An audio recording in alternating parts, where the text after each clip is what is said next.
It appears through the porthole of mind that the state of mind, the state of its valuation, its judgment, its analysis, its views on what is taking place within itself as a story or a picture of what is this earth, planet, world, goings on, is not to its balanced likeness. So when the mind looks through the porthole of itself and sees an imbalance, before it makes a decision, before it makes a judgment how it can correct the balance or fix the balance, it has to see first what it is basing the judgment on. Is it based on its own conditioned upbringing, its own conditioned knowledge, its own conditioned ways and methods of how the world should be, its own inherited information from parents, teachers, and whatever it has picked up along the way? Or is it based on an open and diverse, whole, universal way of seeing that what is taking place is imbalanced? Nothing can be fixed, nothing can be maintained, nothing can be changed until you, the mind that looks through the porthole, can absolutely see what you are for yourself. And this is how we work as a human egoistic mind. We don't make decisions on building a building without looking at what the structure is, the foundations, the light, all these things. So in our creative ways, in our stifled now creative ways, we only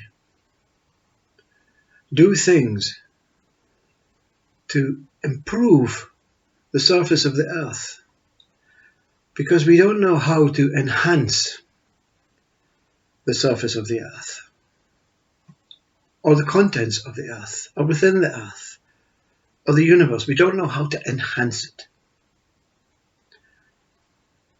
because we admit our defeat. We admit, the mind looking through the portal admits, I don't know anything about myself, really. If I'm genuinely honest, I don't know anything about myself, so I have to just obey what other minds say and my upbringing, my condition, my inherited way.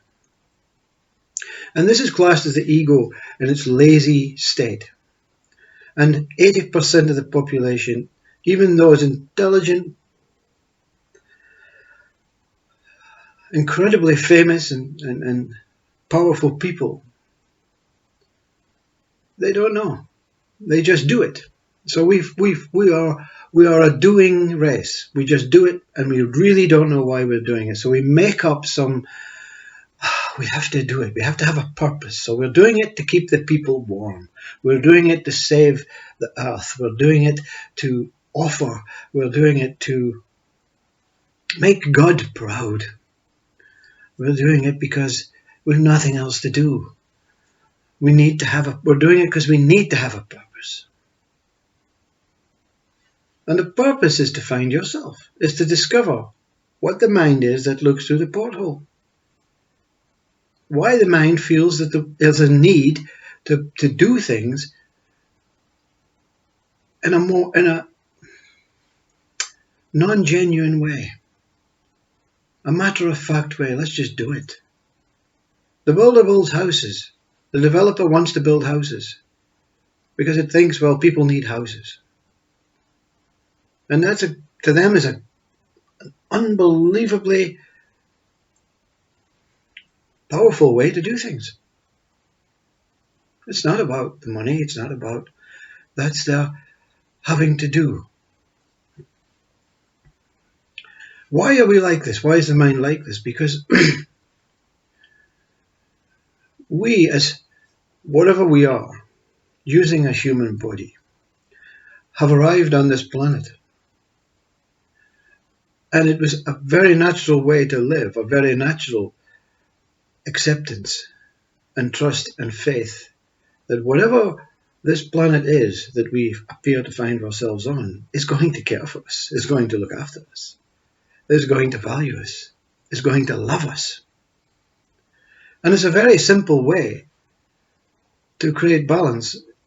And it's the same thing. Let's love the planet. Let's love this place. Let's love this wondrous, mysterious, glorious place that we live on.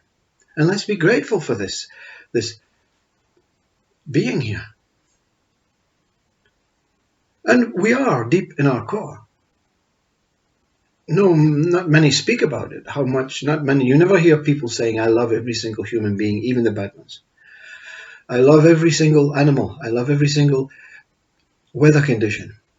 I love every single illness. I love every single day. I love every single thing. I cannot do anything. I don't know anything but love. And that's all we're here to do. But the mind has been broken up and somehow dissected into saying, well, we only love human beings, and we only love this color of human beings, and we only love this type of human beings. And you know what the whole problem is right now? Is it's not that we can change and revert to what we are here to be. It's not that we feel the need to purposely do what we're here to do and self-inquire about the mind that looks through the porthole and really acknowledge its imbalanced way of looking, and to really see why it's imbalanced and what actually is imbalanced. Is it you that's imbalanced, or is it the mind of thought, the mind of ideas, the mind of concepts that is imbalanced? But the reason we all broke up, the reason it became dissected, was the Earth, the planet we arrived on, was the whole encompassing religion. And our curiosity says there must be something that made this Earth. What is it? Why can't we see the ends of it? Is it round? Is it flat? Is it square? Is it an illusion? And something inside says, don't question. And the thing inside that says, don't question, causes attention. Who said don't question? There must be some sort of powerful force, powerful source. So we look for a God. We look for a reason. We look for a purpose. We must be here for a reason. We must be here for a purpose. There was no initial purpose. Now we have invented purpose. And the purpose now that has been invented was enhanced by Christ saying, yes, you have a purpose, but you're all looking for the wrong purpose. The right purpose is to go inside and then revert to what you were, to this newborn being and this newborn planet. And that the earth itself is God.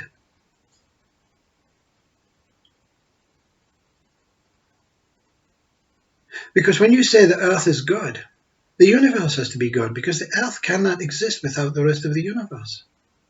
And when you say the universe is God, the cosmos has to exist as God. And when you say all of that exists as God, you must realize that everything that is on the earth is God. So religion was just being on this planet. And that religion is three things. Before I say these three things, I want to tell you this. Before this body experienced this traumatic shock of the voices of God and visitations of spirit and out of body and all that stuff, right? All that enhanced mind-based stuff, right?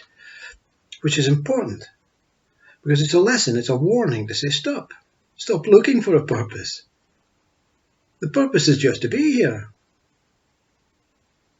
I had no religious connections. I just love being here.